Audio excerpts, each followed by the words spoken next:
నేను ఇంతకాలం క్రిస్మస్ అంటే ఫుడ్ అనుకున్నాను, నన్ను క్షమించేసాను.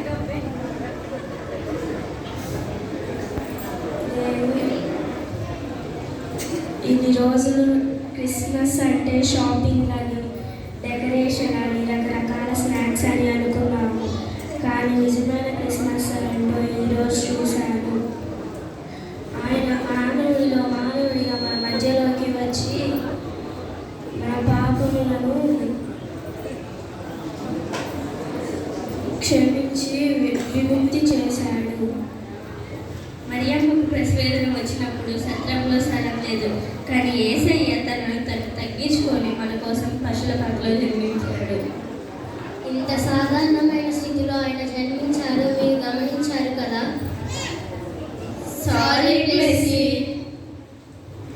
ఇక్కడ నుంచి మీతో పాటు చర్చకి సండే స్కూల్కి వస్తాం. అలాగే క్రిస్మస్ అంటే డెకరేషన్ కాదు, క్రిస్మస్ అంటే షాపింగ్ కాదు, క్రిస్మస్ అంటే ఫుడ్ పార్టీ కాదు. నిజమైన క్రిస్మస్ అంటే యేసయ్యను మన హృదయంలోకి ఆహ్వానించడమే. నిజమైన క్రిస్మస్ అంటే యేసయ్యను ఆరాధించడమే. చేస్తున్నామా బ్లెస్సీ? అలాగే. స్తోత్రం దేవా, స్తుతి స్తుతి పాలన సర్వోన్నత మీకే వేలాది స్తుతులు స్తోత్రాలు చెల్లించుకున్నాను.